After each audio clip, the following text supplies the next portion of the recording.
Assalamualaikum warahmatullahi wabarakatuh. Sahabat, kalau sudah bisa membaca Al-Quran, kalau sudah menguasai kandungan Al-Quran atau sedikit menguasai kandungan Al-Quran, jangan disimpan sendiri, harus diajarkan, harus ditularkan kepada orang lain. Karena kebaikan itu jangan hanya terhenti di diri sendiri, tapi harus menular kepada orang lain. Nah, khusus untuk Al-Quran ini ada keutamaannya dari para sahabat. Karena Nabi Rasulullah SAW bersabda, khairukum man ta'allamal Qur'an wa 'allamahu. Sesungguhnya yang terbaik di antara kalian adalah orang yang mempelajari Al-Quran dan tidak saja mempelajari Al-Quran tapi juga mengajarkannya kepada orang lain. Jadi mempelajari dan mengajarkan itu dua hal yang berbeda, sahabat ya. Kalau mempelajari itu untuk diri sendiri,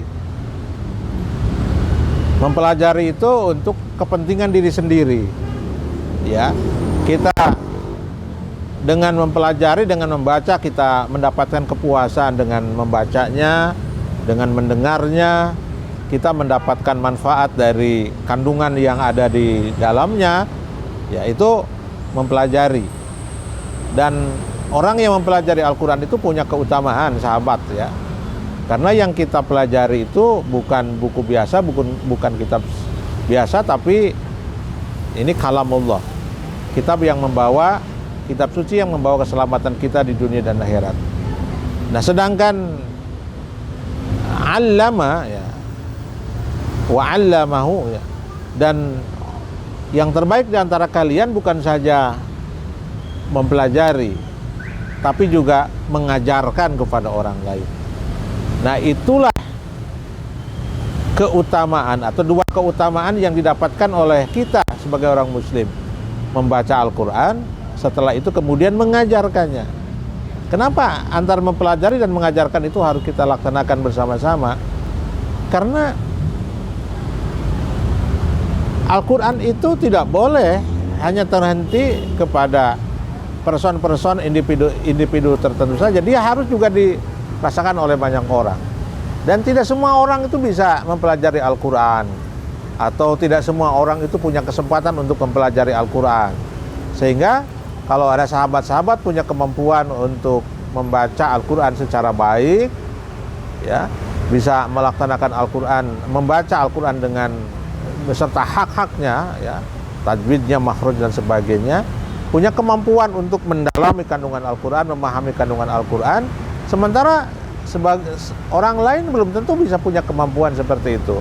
Maka kalau saudara ada di posisi itu, ajarkan kepada orang lain, ajarkan kepada keluarga, ajarkan kepada sahabat, pada orang-orang yang ada di sekitar kita, sehingga kita mendapatkan keutamaan yang ganda, sahabat. Bukan saja keutamaan untuk mempelajari, tetapi juga keutamaan untuk menyebarkannya. Nah, itulah setidaknya yang diajarkan oleh Rasulullah SAW kepada para sahabatnya. Rasulullah mendapatkan pembelajaran Al-Quran dari malaikat Jibril, kemudian Nabi mengajarkannya kepada para sahabat, sahabat mengajarkannya kepada tabi'in, tabi'in mengajarkan kepada tabi'in, dan terus sampai Al-Quran itu sampai kepada kita semua. Begitulah Al-Quran diturunkan oleh Allah Subhanahu wa Ta'ala secara mutawatir, artinya diajarkan secara masif dari satu generasi ke generasi yang selanjutnya sampai kepada kita dan setelah generasi setelah kita semua.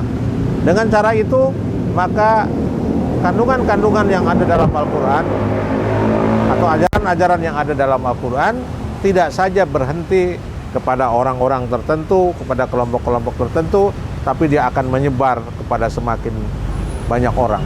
Dengan cara itu, maka Al-Quran sebagai pedoman bagi umat Islam akan tersebar secara luas, sehingga keselamatan bersama di dunia dan akhirat akan didapatkan mudah-mudahan bukan saja oleh kita, tetapi juga oleh banyak umat Islam yang sebanyak-banyaknya.